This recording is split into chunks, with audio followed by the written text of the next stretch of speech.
Ladies and gentlemen, loud hands of applause for the panelists here. And I would request the moderator to please initiate the session, keeping it to 45 minutes of the session along with the question and answer round. Thank you so very much. Good evening. Thank you for coming. And after that exciting discussion on the storytelling in India, we are now, this session will take you behind the story, into the texts, into the dates, into the academics, into the hijacks, into its relevance of these stories, particularly the Mahabharata. Mahabharat, I'm sure, as you all must have experienced, I'll tell you mine. I sense it, that it runs in my blood and it sits in my marrows. And I say that, and it's in my consciousness. And I say that because even at the age of 3 or 4, when I first heard the story from my grandfather, in the listening to the story, it was resonating with something within me. I knew the story inside, even as a child. I'm sure you must have had similar experiences. The Mahabharata is something so intrinsic to the Indian DNA, or perhaps universal, that I feel, and maybe at some point I'll even explore this theme, you don't really hear the story for the first time ever. You are the story, you live the story. Today, we have a very rich and deep scholarship, deep scholars here, of whom, two of whom who are sitting next to me have gone into the nuances of the critical edition. They have showcased through two of their fantastic books as to how the Mahabharata has been hijacked by Indologists, which we will discuss. And we have Nilesh Oak, who has gone into the dating of the Mahabharata war, of the Ramayana, and the Rig Veda. We are going to try and make this session, bring this knowledge to you to make it relevant in terms of three points. One is education, one is secularism, and the third is its relevance of the Mahabharata. I will begin with Joydeep. Okay, Let me just jump in very briefly, sorry, to tell you something about the Mahabharata, that the way I see it. Gautam said it very well, but I want to say more about it. We all honor the 4 Vedas, but it was Vyasa who divided the Veda into 4. And the praise of the Vedas begins in the Mahabharata. So it's the Mahabharata that is saying Vedas are important. Without the Mahabharata, there would be no Vedas left for us to read. It is thanks to the Mahabharata is the biggest PR program the Vedas ever had. And texts of this enormous antiquity are still available to us because of the Mahabharata. After the Mahabharata, everybody went and said, oh, we should protect and preserve the Vedas. Without the Mahabharata, there would be no Vedas, there would be no Hinduism, there would be no India, there would be no Bharat without Mahabharata.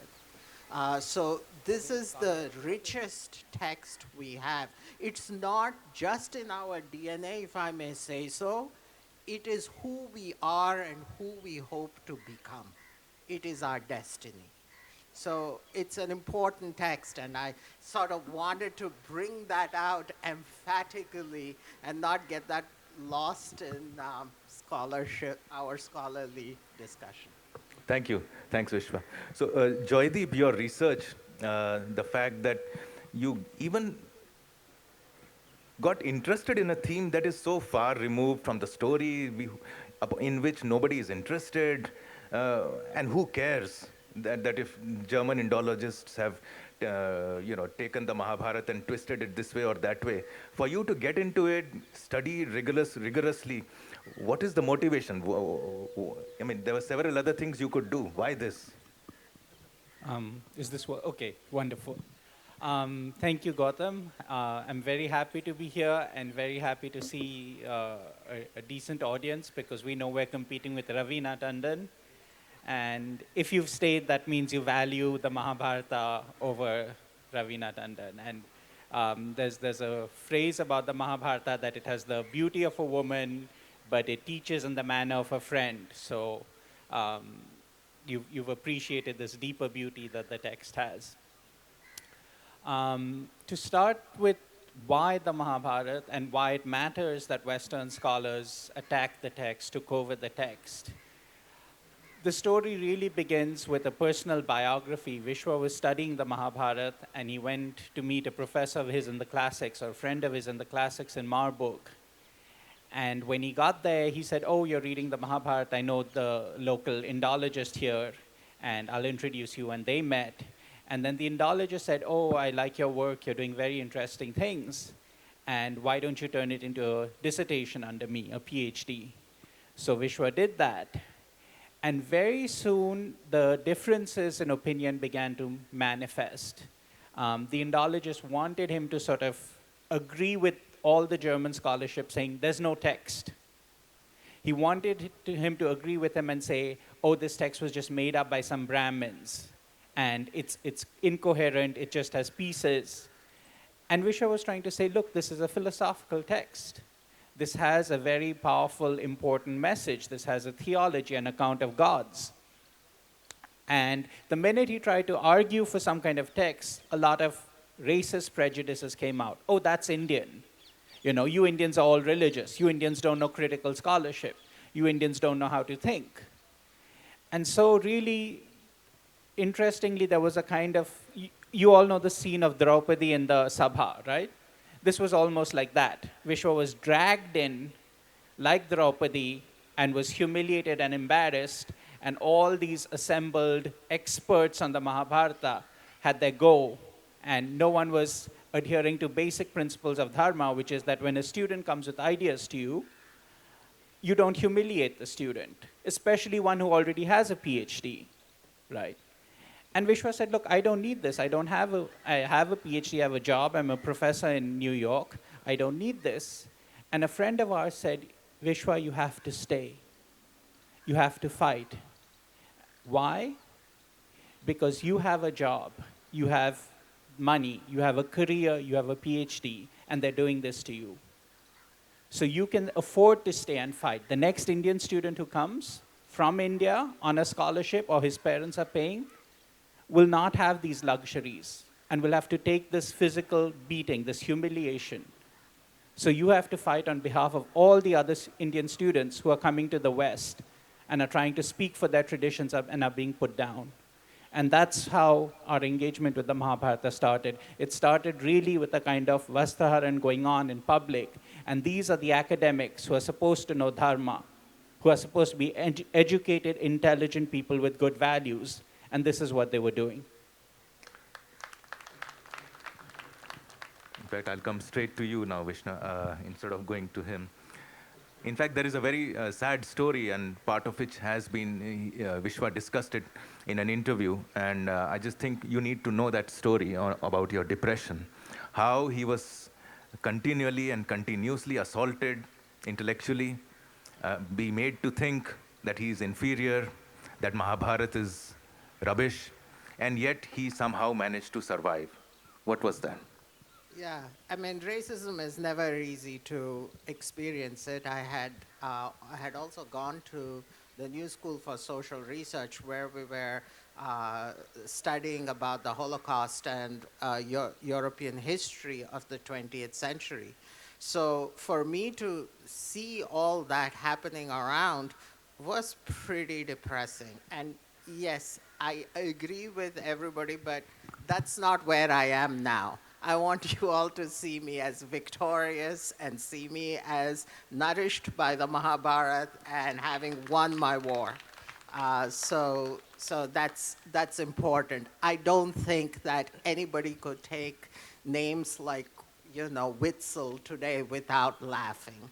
So it's over. That battle is finished, and I no longer need a European explaining my texts to me. You know what I mean? Vishwa, I mean, this is an intellectual battle.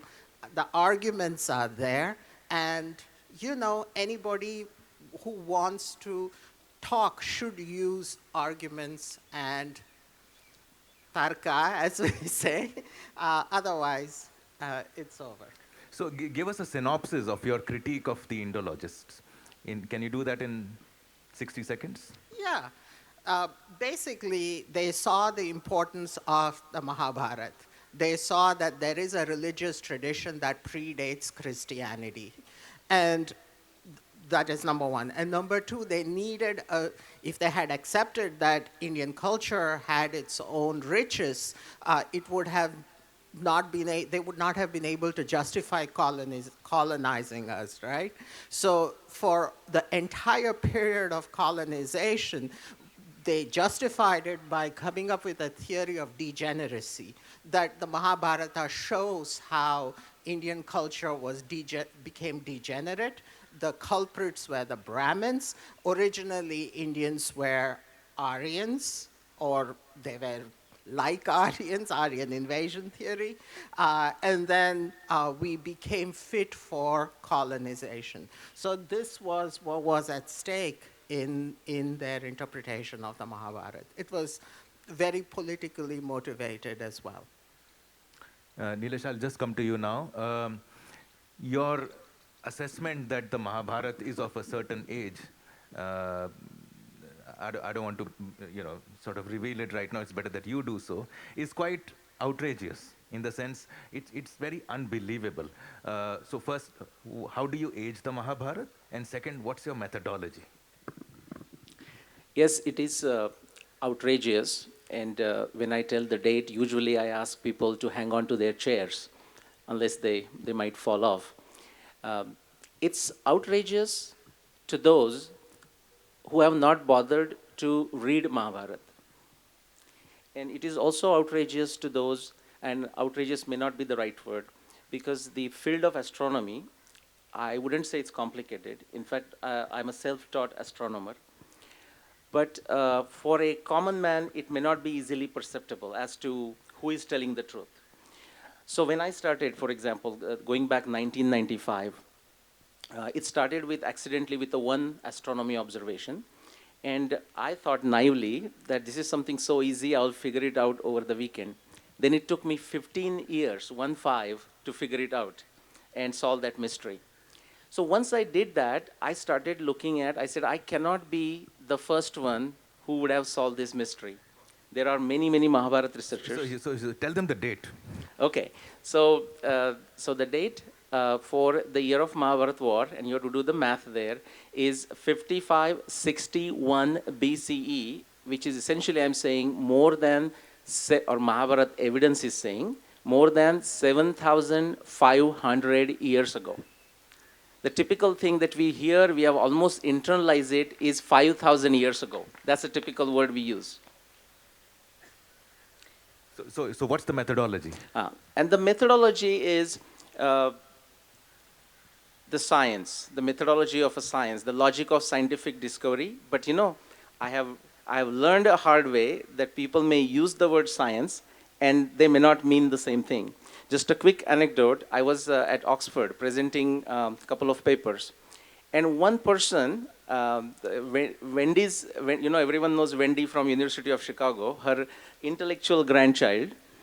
And he was presenting, and essentially he read read poetry, Indian poetry, in one of the vernacular languages of India.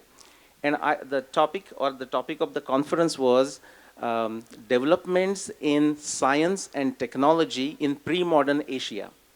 And I was wondering what this poetry has to do anything with the science or technology. So I asked him, and the reason he was thinking it should be into that conference, because he was translating Kavya Shastra, the word Shastra, as science.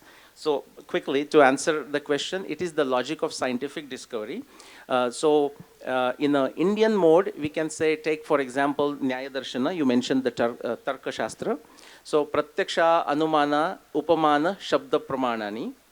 And if you take a look at the Western science, the best philosopher, Sir Karl Popper, he talks of this exactly same words, literally translated, the triangle of explanation, prediction, testing in the context of a theory and in the context of a background knowledge. So as a summary, what I say is what, say, likes of Kepler or Newton or Einstein, what they did for cosmology, I have done it for Ramayana, Mahabharata, and Rigveda. Okay. So sitting with us is another person who has another estimate of the Mahabharat. I'd just like to run your theory past him. Could you please give anybody with the mic here? Yeah, just borrow yours. Sure.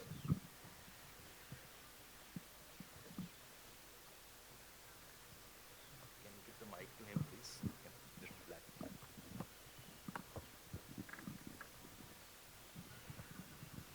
Well, I have worked on astronomy, history of astronomy in the context of India, but I don't have a theory on the date. I've written an essay many years ago on the various theories on the chronology of the Mahabharata. And there are various theories. For example, there is the Aihole inscription, which says which takes you back to 37 BC, which says Kali Yuga started at 3102. Then there is the evidence from Raja Tarangani, Varahamihir's estimate, which takes you to 2600 or something like that. Then you have the Puranic genealogies, and when you assign certain number of years to every king, because in the Puranic genealogy, Krishna is 90th or 96th in the list. If you assign 20 years average or 14 years, you can have different theories. It takes you to either 1000 BC or 1500 BC. Now there is another theory, and I list all of those. Then there is another theory that maybe the Puranic statements got corrupted, and it could be maybe a bit sooner, maybe 1900 BC, which is an important point in time, because according to archaeologists, there was some major geological event which caused the Harappan cities to collapse and for people to move in different directions. And maybe parts of the enlargement of the basic story, which could have been much earlier, I don't dispute that, may have been to an attempt to conflate the two. That here is a big catastrophic break in our history, in our story, and maybe it could be 1950 BC. So in other words, I don't have a theory. I don't think, from my understanding of the Vedic and epic literature, which I have studied for many, many years, that we are in a position to unambiguously hang a date on what had happened, because within the tradition there are different accounts which cannot be reconciled with the evidence that we have right now. Thank you, thank you. So Nilesh, how would you deal with this? Okay. It's almost like GDP is an opinion, Right. And so are dates also becoming opinionized? Right. Well, okay. So, I'm very much aware of Professor Subhash Kak's work, including that paper that he's referring to. So he would agree with me that what he's doing is what he has done there is a quick review of what was available at that time. So just to take a few points from that, for example, genealogy. If you look at genealogy, well, granted it could be corrupted, but actually if one reads very carefully, most of the genealogies that come, I'll take two for example, one from Harivamsha, another from Matsya Puran. The genealogy itself, there is a very specific term. It says the king's list that is given, only the prominent kings are mentioned. Pradhan Neneha, that is the word. And that comes consistently. And then, of course, assigning the years is arbitrary. The second part he mentioned around 1900 BC, the geological upheaval and the river Saraswati. We have now sufficient evidence that Saraswati was dry by that 1900 BC, and that was his key point in that paper. Mahabharata text has more than 100 plus specific descriptions of river Saraswati, and the river Saraswati that we find is in flux. In many places it's flowing beautifully, other places it has gone under the sand, in some other places it is coming out of the sand, somewhere it is flowing inside, and so it's a very mixed picture. and the climatological and geological data that we have access to now, for example, Anindya Sarkar's 2016 paper, it's consistently showing that the river as described in Mahabharata was gone even before 3000 BCE.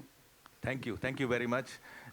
My sense is that we haven't heard the last of the dating just yet, and more research is going to come. Let me come back to now the philosophical parts. Why do, Vishwa, why does a student in India know Shakespeare? Why do strategists in India know Machiavelli and not the Mahabharata? Why has the Mahabharata been out of our education system? Why is it not taught in schools, colleges? Because of the first of all, colonization, but secondly, it's also the way disciplines are set up. Either there are natural sciences or social sciences or humanities. And even the social sciences started following took the scientific method, roughly a historical method as its basis. And this caused an underappreciation of literature, of the literary value of Mahabharata. Not to mention that the Mahabharata was seen as a degraded text, that it was a mythological text. It had a lot of mythological information, that it was not terribly a good book to read. Even scholars who appreciated the Bhagavad Gita said, you know, in the Bhagavad Gita, some philosophy comes out, but the Indians could not resist the Vishwarupa Darshana, this monstrous form of Krishna that Krishna reveals to Arjuna. So on the one hand, there is external pressure, and on the other hand, there is pressure within us Indians to sort of meet the West halfway, keep these things, the Mahabharata aside, present ourselves as monistic, Brahman-oriented, Upanishadic people. So the Mahabharata sort of fell out of university and educated curricula, but it never went out of public consciousness. In movies, in art, in novels, in literature that comes up in India, the Mahabharata has always been there. Joydeep, so let's take that forward. On independence, suppose you were the education minister, would you justify bringing the Mahabharata into curriculums? Absolutely. I mean, that has to be, if you look at the Mahabharata itself, it says poets are telling it now, poets have told it before, poets will tell it in the future. The text is very conscious of its importance through times for the entire dramatic tradition. And historically, we know that the whole Indian dramatic tradition takes the Mahabharata as its central example and grows out of it. We also know that all these sort of recreations, narratives that we have today, they're not new. That's been going on in the Sanskritic tradition, that poets take up aspects of the Mahabharata and embellish them. So the whole literature of India, in a sense, is founded on the Mahabharata. And not to reclaim that means always to be a kind of colonized state, always by mimicry, imitating, copying Western models of literature, but not developing an indigenous, authentic literature again, which is a shame. I mean, a people without literature is not really a people anymore. And that's why I think what you're doing is so wonderful. You wrote just this morning about Sai Swarupayar's book on Draupadi. All these books that are coming up are signs that something that should have happened 70 years ago, that Indians went back to their texts and rediscovered who they were. It's happening now, finally. Also, I would like to add to that, the Mahabharata is a Dharma Shastra and a Moksha Shastra. So how are you going to teach ethics? How are you going to teach Dharma? This is number one. And number two, also remember that in the Mahabharata, there are 4 states of experience, right? For all, at least for Hindus, we believe that there is the waking state, the dream state, the deep sleep state, and the Turiya state, the 4th state. So we are, as humans, going towards a kind of a reality which is virtual and neither fully awake nor dreaming. That is the virtual world. There is no other text in the world that can deal with that sophisticated a conception of reality except the Mahabharata.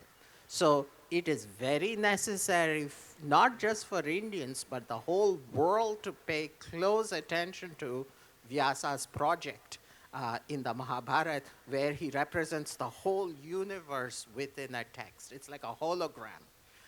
You enter this world of experience, which you don't just experience, but you also learn dharma as you experience it. And when you come out into the world outside, you have learned the dharma to deal with this world. I teach it to my students. They love it. I mean, Mahabharata has no boundaries between religion or what have you. The greatest damage done to Mahabharata was to say it is a degenerated Indian text. But once that is gone, I think it will be accepted as world literature. It already is to a greater part. Nilesh, do you think he just mentioned it in this small 3-minute talk at least 5 or 6 times, the word dharma? Is the word dharma is equal to Hinduism and therefore not allowed in a secular state like India?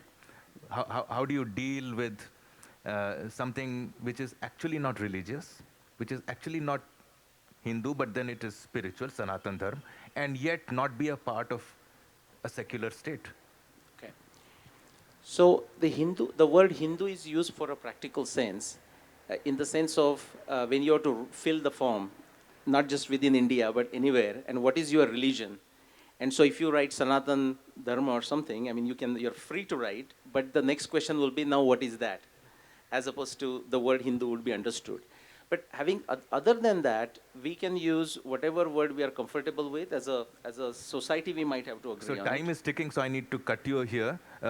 Do you think because it is a Hindu text, or inverted commas Hindu text, it has become an outcast within the Indian education system, in the Indian conversations?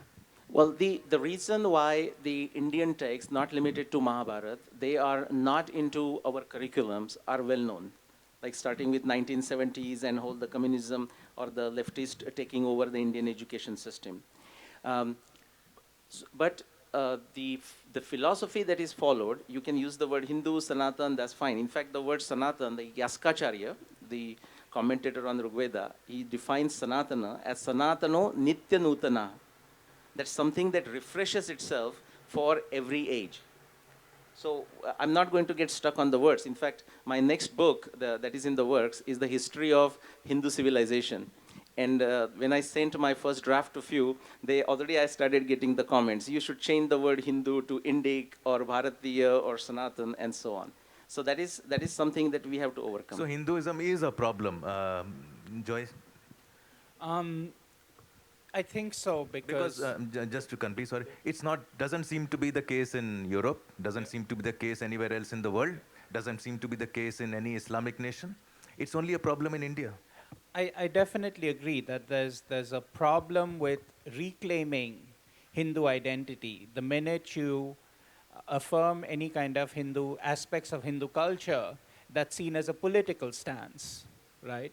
So if you're a Hindu, then you're automatically pro-BJP or pro-RSS, and that shouldn't really follow, because to be Hindu is ultimately to reclaim a tradition, to be in contact with ancestral practices, to be in contact with community practices.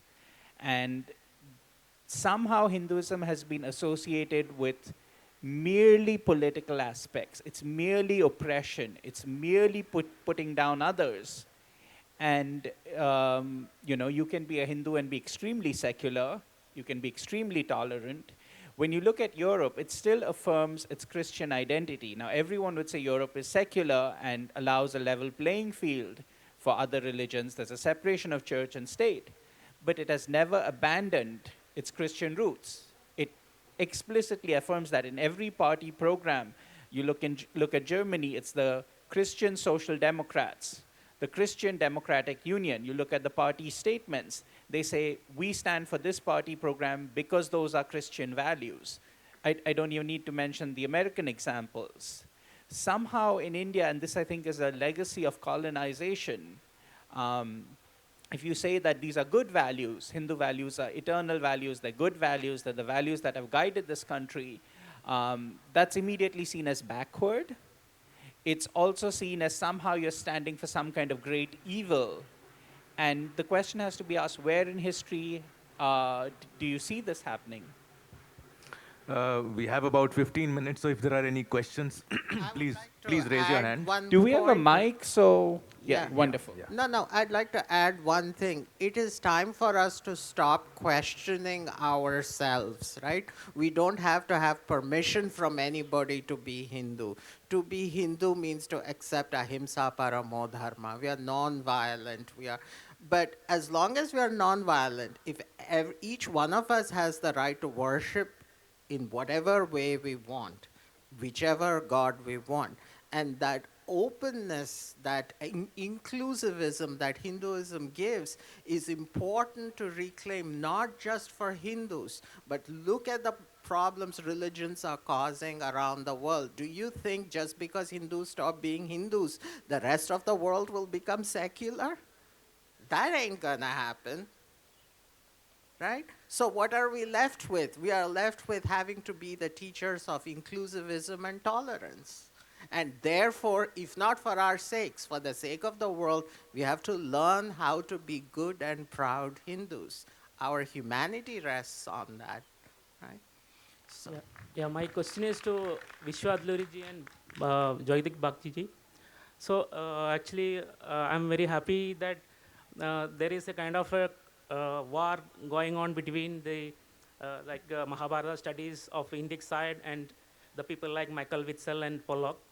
But at the same time, we also have our own Indian researchers who are working on the historicity of Mahabharat, trying to date Mahabharat. Nilesh ji is one of them. So they are also having a fight with the Western historicity and Indology. So how you deal with, or what is the equation with this Indian side of historian, like for example Srikant Talgiri, who has done the work on the OIRT, out of India theory, which is against the Aryan invasion theory. So everything has to deal with the historicity of Mahabharata, Rigveda, etc. So how you deal with that? How do you deal with diversity or debates within the same within the same it is direction? Actually, they are also following the Indology principles. Sir, we'll have to wind up. So when these debates about the historicity of the Mahabharata happen, you have to remember the Mahabharata says it's Itihasa Purana. It's saying it's narrating the great birth of the Bharatas. It's talking about this land called Bharata. It's talking about it in a geographic but also a sacred sense, and you can't separate the two. In all these senses, the Mahabharata is history, right? But a specific kind of history, the kind of history that India knew, the kind of history simply means a narrative, right? The Mahabharata is definitively giving us a narrative. And that narrative is encompassing, inclusive, it's comprehensive. It includes astronomic formations, it includes sacred fords, rivers, etc. The criticism we have, Western scholarship came up and said, this form of history is not acceptable. This form of history, the way Indians write history, is a deficient form of scientific Western history. You never developed our kind of history. And therefore, let us take apart your text, take out pieces of that text, and recompose them into a new narrative. And only this narrative that we create deserves the title of history. Do you understand? Do you all see that? So it's like Western culture has been going to all these cultures which already have their own narratives. Take the Homeric epic, right? It's what gives the Greeks the sense of who they are. And it goes and cuts up those narratives and stitches them into a new narrative it calls history and says this is the only valid form of history. Yeah, you have a question. No. Let me answer Jijit also to defend Nilesh. yeah, Nilesh. You can do Indic forms of astronomy. As I was just telling Nilesh that, it astronomy is, Jyotisha is a Vedanga, and you have to have Vedangas to interpret the both all of our texts. So in that sense, whether I agree with the date or not, and if the data is there, I will agree with the argument. If the data is not there, I can disagree with that argument. I do not see a problem with what he is doing, because that is not at odds with and negates the several levels of the Mahabharata. We have the human level, there is the Devarahasya level, and there's the Paramarthika level of the Mahabharata. What he does not negate dharma. What the Western ways of doing history does is says dharma is not part of it, moksha is not part of it, only the data is the original and important and real part. And that I have a problem with. Yeah, Nilesh? Okay, so I'll answer what Jijit Nadoburi said. So narratives is there. Now the dating in the Indian text is not in the narratives. It is into the details. It is the immersive. And then we have to extract it. Now as to the multiple different claims, and Gautam, you said, so this is not the last word. I want to assert that this is not the last word, but what I have done is the best word. And now that's a tall claim. So what it means is, now I'm asking all the Mahabharata researchers, everyone, excluding none, to come forward and do a open debate. Now, this is what has happened and why the chronology matters. For example, see what has happened to the whole tradition of a Vada in an Indian context. If you look at Bhagavad Gita, it says Vada Pravadata Aham. Krishna is saying this discussion, the Vada is I am to be seen in the Vada of a knowledgeable people. Shankaracharya is asking us, of course he's taking in a different sense, but Vada Parityajam. He's saying because he's looking the debate of the mind, not so much the buddhi, not so much this. And then Naradiya Bhakti Sutra, that can actually allow you to date it, if not exact, relative chronology. Narad Bhakti Sutra says, Vada Navalambya. You should not resort to it because it causes confusion. So something that was so great in the Nyaya Darshana tradition, Tarka tradition, has really degraded down to be, it is looked down upon. So if we can restore it, I'll tell you in 1 month, the date will come down to 5561 BCE. Okay. So I have a very brief question. In your opening remarks, you mentioned that the way the critical edition got to be written by the Bhandarkar Oriental Research Institute, there's something very wrong with it. Can you sort of summarize that? No. I don't think any of us. Joy, you want There's something about the critical edition, something wrong with that, yeah. No, there's nothing wrong with the critical edition. In fact, Vishwa and I just wrote this book, so I'm just going to hold it up so all of you can see the book. And if you're interested in the book, this is not shameless self-promotion because the book is available for free. It's online, you download it from academia.edu, so I'm not here to sell a book. But this book is a complete defense of the critical edition. And what this book does is, so we wrote a book before this, which showed 200 years of problems with Western scholarship. And Suktankar, who is the founder of the Mahabharata Critical Edition project, he comes up and he creates this critical edition because he's very aware of the way Western scholars have misinterpreted the Mahabharata. He has a wonderful book called On the Meaning of the Mahabharata. If you ever want to start with Mahabharata studies and you want to read the text and know what's been done to the text, this is the simplest, easiest introduction. It's also online on our academia webpage, so just download it and read that. Suktankar starts this project because he knows of the misinterpretations. And he sees the critical edition as a way to defend the received text and say that all these things that they've made up about the text, the manuscripts don't support them. After the critical edition was done, do you think they went away? Audience? Do you think they're going to stop? Do you think they're going to say, okay, we were wrong and Hindus knew what their texts were about? No way, absolutely not. So a project started to show that what Suktankar had done in the critical edition was only to recover the Brahmanic text, because this supposition had to be defended, that Hindus only knew a Brahmanized society, a Brahmanized text, and they didn't have access to what Indian culture was like before that. In So- fact, even their critique was in their own language. They called it a Frankenstein's Monster. monster. And I think there's a great defense. Yes, sir, you had a question. I just wanted to ask, I think it was Hetel Betel that stopped Adluri from leaving. So I'm familiar with his work. So how many Hetel Betels are out there to defend our positions on the Mahabharata? Now you have Adluris and Bakchis to defend you. Yeah. But let's come back to Sukthankar. Again, nobody needs to defend anything. This is where we go wrong. The book I is agree. very easy. Just pick up the Mahabharata and you No, read. but he's talking about the politics behind the scholarship. So I think it's there. I think actually, just while sitting here through this discussion, this thought has just come to me. Sukthankar deserves a Bharat Ratna. Yes. He deserves Yes. a Bharat I agree. Ratna. Deserves. Absolutely. He should be awarded the He Bharat Ratna is- posthumously. Yeah, after Nilakantha, nobody has done more for the Mahabharata than Sukthankar.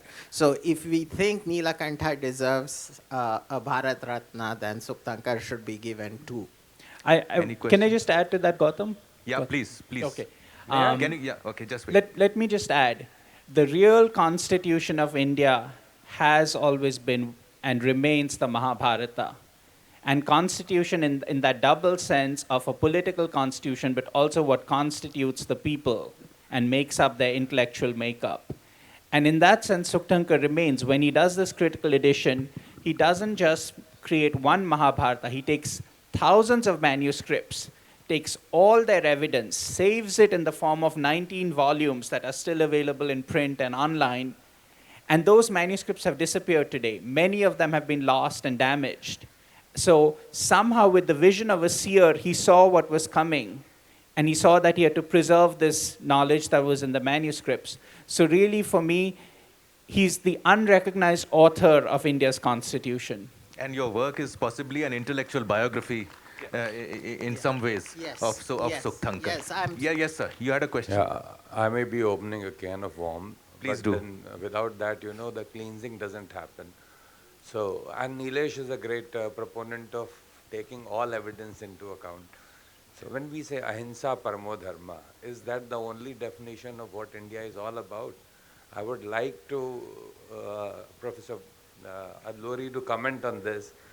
How about the second line which says dharma hinsa tathaivacha? Is it the time that also is taken up? No, I do not preach that violence at all. But you have to also, the ahimsa paramo dharma is given also on Kurukshetra, in the context of the whole Pandava Kaurava conflict. I think I'm not going to get into it too deeply, but the best interpretation is Tilak's interpretation. And Tilak's interpretation of the Bhagavad Gita says that, yes, ahimsa, but that should not lead to passivity. And that should not lead to, just letting people harm you in any way. So it is a sensitive subject, but there is a great, Tilak's work is really great. I am in awe of it, and I cannot summarize it for you, but you should read it. If I Okay, may be Nilesh, 30 permitted- seconds, last word. That clock is ticking. We All need to right. close. So 30 seconds, can you close? Yeah, I was going to add to that, which is, I agree with you that it is the appropriate himsa, also makes sense. Like a surgeon does a certain kind of himsa, that's appropriate. Now that's a different context. But even case of Parshuram, we hear agratas chatvara veda pashyata sasharam danu shapadapi sharadapi. So samadama dandaved, it cannot be the one tool for everyone. It will never be effective. And that's when we need the vivek. Matta smriti jnana apohanancha. Apohanancha is translated many times as a forgetfulness, but it also means vivek. Closing remarks. I'm at a loss for words. I think I want to just end by saying that the work that we have done to support the Mahabharata is a huge commentary that we've undertaken on Sukthankar. And this book is a kind of, so the Ne Science was a bhashya, that's our first book, was a bhashya on the meaning of the Mahabharata. And this book is a bhashya on his prolegomena to the Adi Parvan, which is the document with which he started the critical edition project. So in that sense, these two books relate very closely to Sukhtankar. So let me just end by saying, start an online petition for his Bharat Ratna. Hopefully it'll happen in a year or so. Thank you. Vishwa, last words? Yeah, I'm sorry, but I forgot. I just wrote an article on ahimsa. So if you Google or if you email me, I will send it to you. So it is how to interpret ahimsa paramo dharma. So it's a big article. I'll send it to you. Yeah, concluding And words. thank you all for coming and participating in this Naimisharanya Sarpasatra, not Sarpasatra, Naimisharanya doesn't have Sarpasatra, but this peaceful Satra of Shaunaka. Let us keep Mahabharata flowing all the time. It is better to be dead than to live without the Mahabharata, I assure you. Thank you very much. After that profound statement, all my energy has been taken away because it captures everything. But I think all of us are, each and every one of you, and those who are not here as well, consciously or unconsciously, part of this river, this flow of the Mahabharat. The three scholars here have contributed their work to it as a sacrifice into this great river. I think the least we can do is partake of it, read it, and make our own sacrifices, our own contribution. Thank you very much. Thank you. Thank you.